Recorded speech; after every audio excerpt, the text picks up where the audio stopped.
Hi there, and welcome to Enterprise AI Defenders, a show that highlights how enterprise security executives are using innovative technologies to stop the most sophisticated cyber attacks. In each episode, Fortune 500 CISOs share how AI has changed the threat landscape, real-world examples of modern attacks, and the role AI can play in the future of cybersecurity. I'm Evan Reiser, the founder and CEO of Abnormal Security. And I'm Mike Britton, the CIO and CISO of Abnormal Security.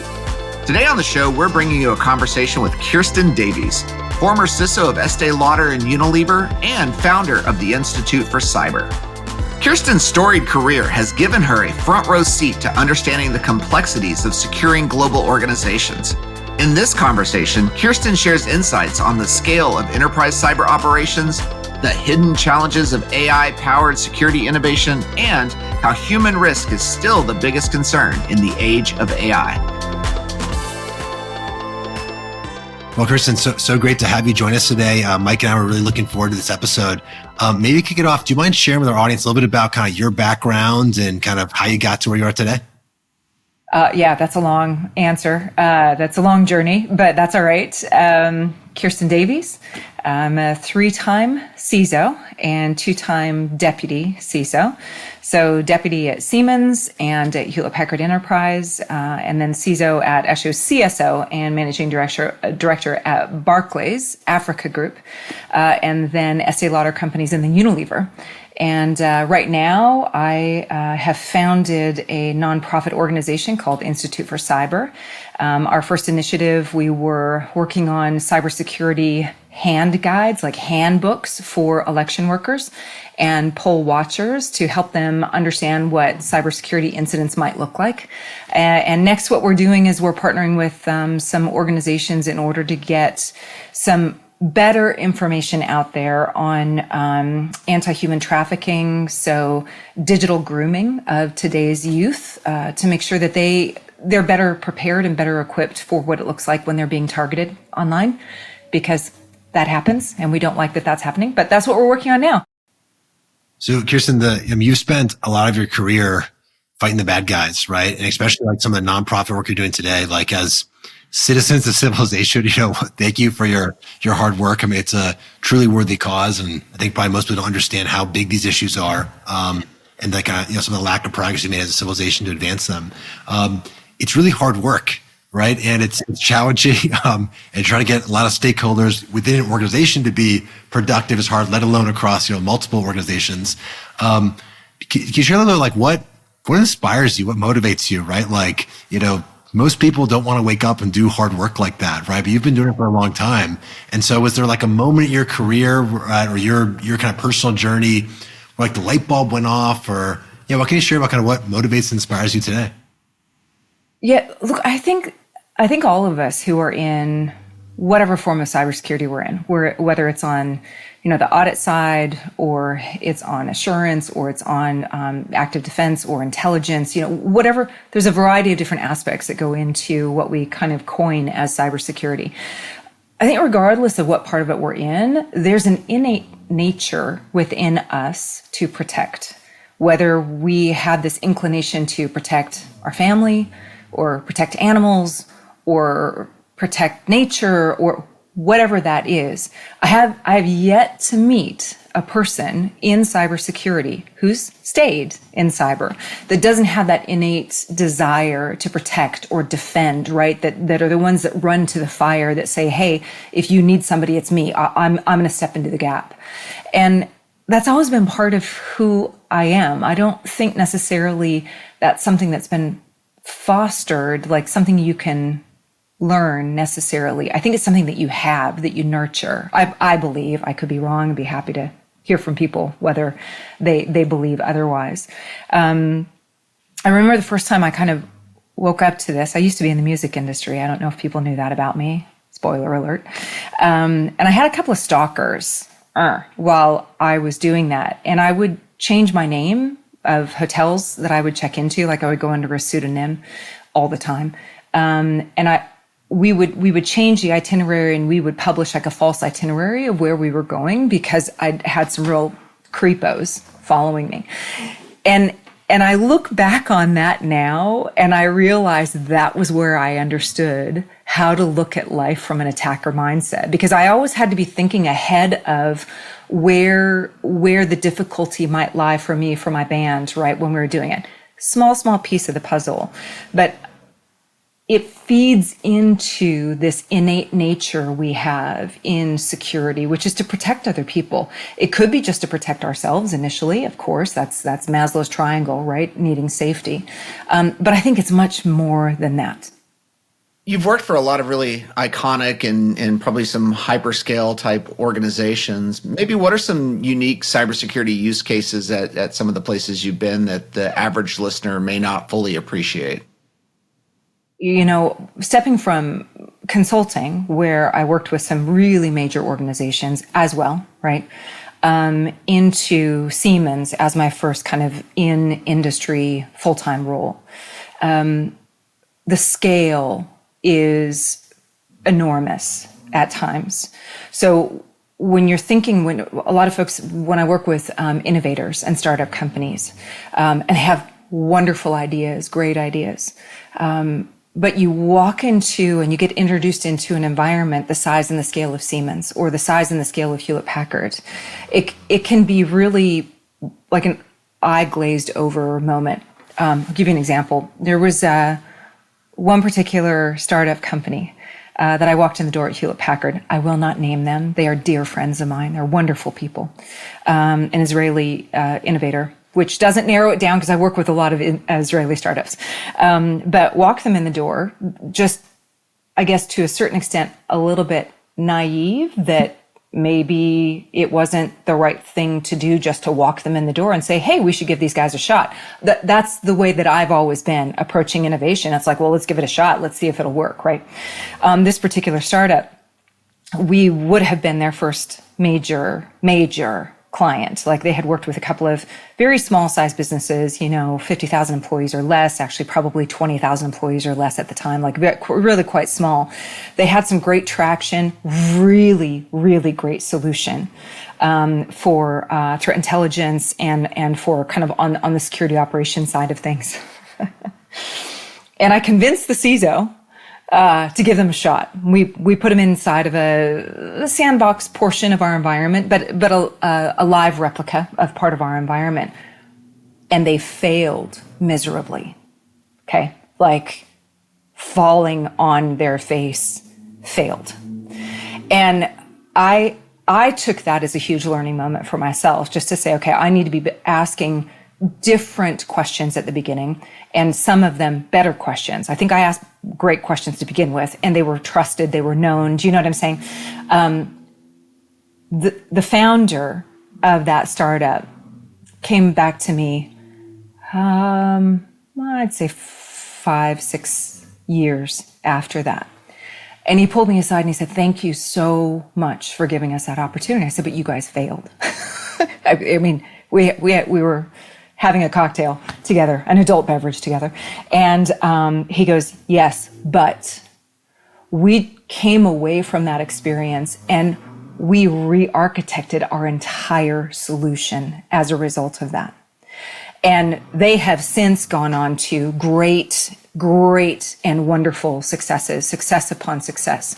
And I think back on that and I realize that that's probably one of the biggest lessons for organizations to learn is just because you have a great idea, and there's a lot of great ideas out there. There's a lot of crap ideas out there too. Let's not be wrong.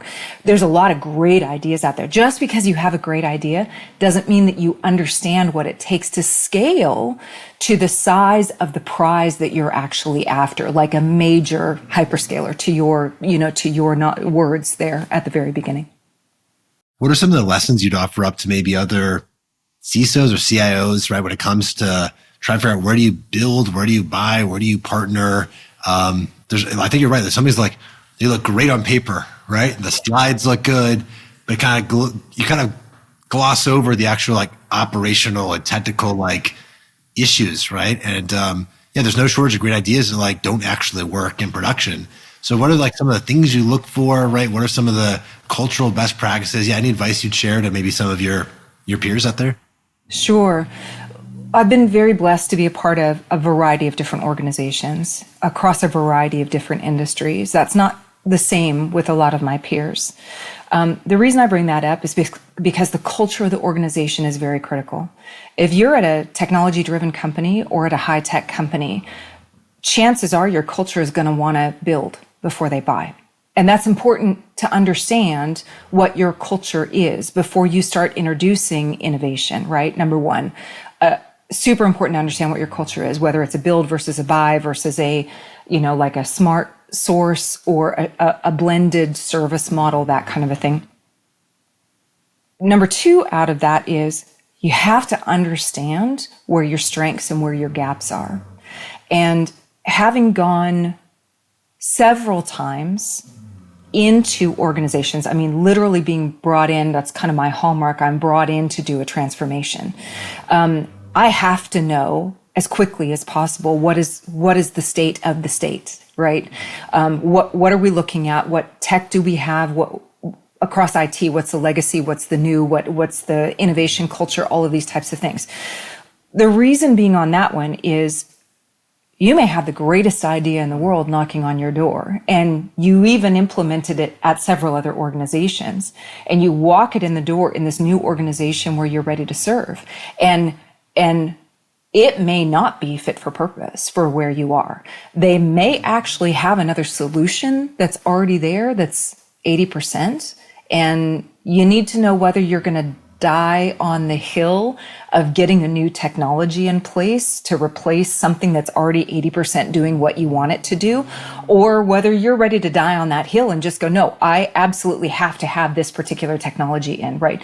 So I think those are two really major ones that are there. What do you think are like the new attacks, right, in this kind of AI era that become a lot more important that maybe like the CISO from 5 years ago wouldn't even have been on their list?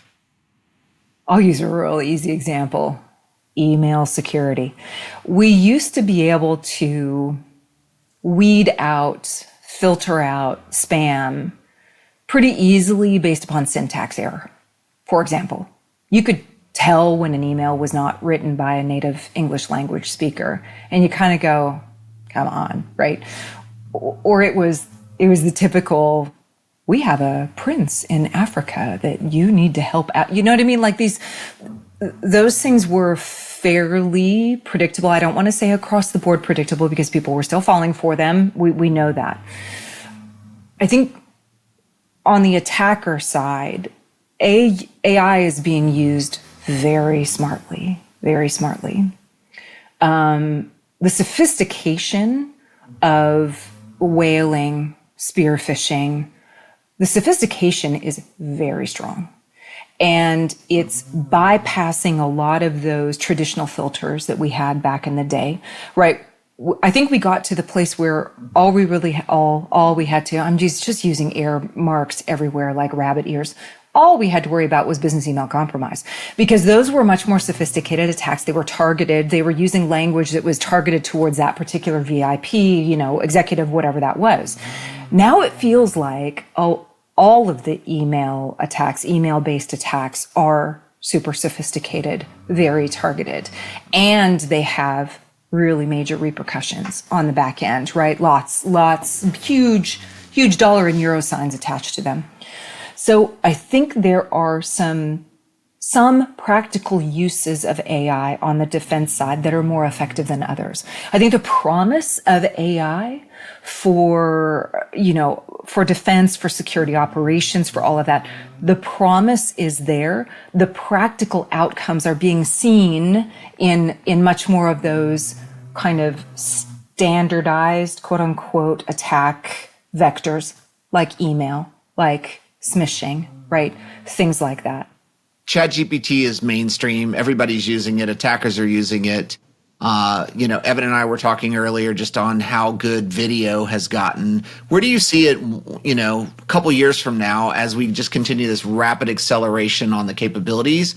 What do you see on the attacker side, 2 years from now when it comes to how they're leveraging generative AI to be more sophisticated than they are even today? Yeah, I think it's more of the same of what you talked about. I think video is going to get stronger. One of the defense mechanisms that we've heard about across the last year year-ish, maybe a little bit less than a year on the video, is ask the person you're doing the video with to stand up and move away from the camera. Because at the time, AI was not generating anything in real time above kind of, shoulders to head. So one of the defense mechanisms was just to get the person to stand up and back away from the camera. And then you could see that it was real time iteration of video as opposed to an AI generation. I think that gets blown out of the water in 2 years' time, if not already, quite frankly. I think the voice spoofing is massive. That was already happening 8-9 months ago. Perfect anecdote. A colleague of mine in my last organization gave me a call, not somebody in security, gave me a call and said, I just hacked my own utility company password. And I was like, what do you mean? He goes, I called into my utility company and did my own voice authentication using an AI version of my voice, and it allowed me into my utility company account. And I was like, congratulations. Would you like to talk more about cybersecurity budget for my area now? You know what I mean? That was 9 months ago. And so I think 2 years from now, the sky's the limit. We're already seeing the rendering much more accurate and fine-tuned in video. In still pictures, forget about it. Still pictures, sky's the limit already, right? In audio, it's already there. With the compromise of all the telecommunications companies now by a certain nation state actor, rolling my eyes, we can't rely on SMS for multi-factor authentication. So we're, without trying to be Chicken Little, saying that the sky's falling, we're really behind the 8 ball here. We really need to be upping our game on the defense side when it comes to multi-factor authentication, when it comes to voice ID verification, video identification. Like there's a lot of work for us to do. We're behind already, and AI hasn't really been mainstream for that long. It does feel like there's a shift in the threat landscape to focus less on infrastructure, more on people, because people are inherently susceptible and vulnerable and accessible. It seems like some of the technical indicators that used to stop attacks, they become meaningless, right? In the age of generative AI, we have to look for all these behavioral clues. It also seems like the amount of automation being used by criminals, right? They can get in and out very fast. Like you can't detect a breach a day later, right? Because you're kind of in and out. So I guess like this is a very long-winded way of questioning, but like we talked a little bit about, like we talked about the gloom and doom of the future. I think all three of us are very worried on behalf of civilization, right? Let alone industry, let alone any one organization. We're very worried. It seems like there's some dark times in the short term, but like, where do we get to long term, right? What gives us optimism, or what gives you optimism about the long term opportunity? And like, what role do you think AI will play in helping us, get to a world where the cybercrime charts are down to the right instead of up and to the right? That presumes that the cybercrime charts will ever go a different direction, which I think is a big assumption. I don't know that we'll ever be done with this battle. I don't think we'll ever be done with this battle. For as long as there's internet and as long as there's digital, we will always have a role to play as warriors in this battle. And I mean that sincerely. I don't mean to wax eloquent on that. I think it truly is the nature of our digital universe, right? I think what gives me encouragement is everything old is new again. It still goes back to relationships with people. It still goes back to good old-fashioned communication capability, good old-fashioned eliciting support from across the business or the government, or wherever you are, wherever you find yourself as a warrior on this battlefront. It still goes back to some of those real age-old capability sets, which is you might trust, but you must verify. I don't really trust much of anything. I verify everything, right? We still need to build alliances and coalitions and partnerships in defense for collective defense. We still need each other. It's not going to be more effective being on our own and isolated. It will only be more effective the more we lean into collective defense. it is still about building awareness, like the human element of risk, the human risk.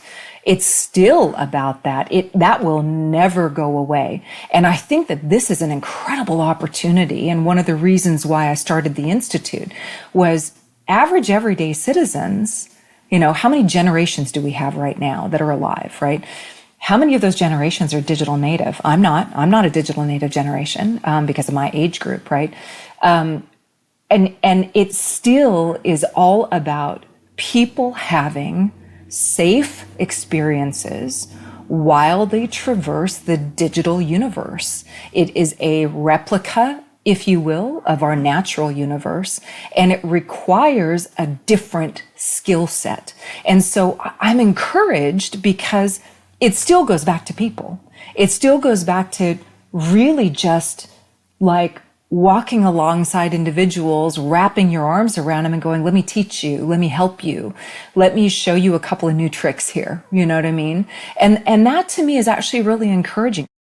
When you think about human risk and how we protect individuals, whether, employees of companies or just, humans in general, where do you see AI maybe playing a role to help us on the protection side of things? What, like maybe use cases or capabilities that might help protect the human risk angle with AI versus the attackers using it? Yeah, look, I think email is a great example of that. There's tools that can come alongside of your employees, your colleagues, just to say, are you sure? Are you sure you want to click that link? Are you sure you want to reply to that email? Because you haven't replied to that person before and it's going external to your organization. So there's a lot of use cases right there within AI that can help with the tools that our colleagues use every day. Email is a great example of that. I think we can use it more effectively across smaller mobile devices, right? Phones and tablets and things like that. I'm looking for that to be a lot more prolific of AI use that's there. I think there's a lot of opportunity for the silent use of AI in the background, because there's an above the waterline and below the waterline approach to cybersecurity. There's all the things that are visible that should be visible so that people know when they're traversing a security line, or they know when, hey, oh, this is secure. Like the little, when I have to do an MFA to log into my bank account, right? That, oh, okay, great. They're taking this seriously. Like visible security above the waterline. I think there's some important aspects of that should always be visible, and there should be friction to a certain extent in security. Then there's all that stuff below the waterline, right? Which is, I am not suggesting in any way whatsoever that we traverse across privacy rights or anything like that. What I am suggesting, though, is that there are a lot of ways for AI to understand, and some of this is being incorporated into EDR tools, for example, and some of the insider trust tools that are used as well. There's a lot of ways to use AI to learn patterns of behavior. It's what we used to call advanced analytics. And then we would understand when there were abnormalities outside of those advanced analytics. And then we could just focus on what was abnormal in the behavior. Well, with all of that, with the supervised learning, the machine learning, and the advanced analytics learning, now we incorporate AI on top of that in some of these smarter tools. There's still going to be a bit of a false positive ratio across them as they learn. However, the below the waterline tools can start using this AI stuff much more effectively. Predictive analytics, for example, identifying abnormalities in system behavior, network behavior, device behavior, login behavior, for goodness sake. I'll pause after this, one more example across this. We've been talking about identity management forever. It's never going away. Think of how many service accounts there are now. They are exploded in numbers, larger than people digital identities. The number of service and machine identities we have is astronomical compared to what we used to deal with, say, 10 years ago. You know what I'm saying? Leveraging of AI across predictive learning and predictive abnormality identification of service IDs. Think about critical infrastructure, manufacturing, all of these embedded applications that are sitting somewhere in a dam or a waterway or a power grid or in a manufacturing plant. That could be, and again, there are some tools that are using this. So some tools that I know of and that I'm in favor of and I'm a supporter of. This is where the opportunity is on the defense side, where you actually don't even have people involved anymore. And it's system to system or software to software or software to machine, right? That the command and controls, the ICS SCADA, all of that type of a thing. This is where there's enormous opportunity for the use of AI. Okay, we got like 4 minutes left, so we're gonna do the lightning round of the lightning round. So we try to kind of do the last section with some kind of like quicker hits. So looking for like the one tweet response to questions that are way bigger than the tweet. So forgive us in advance if this is like too these are ridiculous. But Mike, you want to kick it off for us? Sure. So what advice would you give someone stepping into their very first CISO job? Maybe it's something they might overestimate or underestimate about the job. A, just do it. B, be great at the job you have right now and not so focused on being the CISO. Because the CISO job is made up of your entire team, right? And you need to be a great team member in order to be a great CISO. So we talked about how the IT architecture is changing, the threat landscape is changing, there's all this new AI stuff. What's your advice for the best way for CISOs to stay up to date on both the new security challenge and the new technologies available to cybersecurity teams? Listen to every podcast you possibly can. Listen to what other CISOs are saying. And attend smaller conferences, not just the big ones. A lot of folks tend to go to the big ones. Attend the smaller conferences because you get a richer conversation and you get a lot more one-on-one time, especially with vendors. We love to throw a personal one in. What's a book that you've read that's had a big impact on you and why? And it doesn't have to be work related. I'll go out on a limb. I'm reading an amazing book right now. It's called Imagine Heaven. And it's blowing me away. It's a book about people who have had near-death experiences. It's literally blowing me away. Love it. I can't put it down. And that's really unusual for me. I usually read a couple of chapters and I go, okay, read it. I haven't been able to put this book down. Ooh, okay, that is intriguing. That's going on my read list. Maybe kind of as a last question, what would you share as advice to motivate and inspire the next generation of security leaders? This is the most exciting field I have ever been a part of. I've done a lot of things across my lifetime. It is not the same job every day. And for the upcoming generation that loves challenges, that loves purpose, that loves already, even in their young years, what does it look like to leave a legacy? This is the field for you. Kirsten, really appreciate you taking time to join us. Looking forward to talking more with you again. Thanks for having me. That was Kirsten Davies, former CISO of Estée Lauder and Unilever, and founder of the Institute for Cyber. I'm Mike Britton, the CIO and CISO of Abnormal Security. And I'm Evan Reiser, the founder and CEO of Abnormal Security. Thanks for listening to Enterprise AI Defenders. Please be sure to subscribe so you never miss an episode. Learn more about how AI is transforming the enterprise from top executives at enterprisesoftware.blog. This show is produced by Josh Meir. See you next time.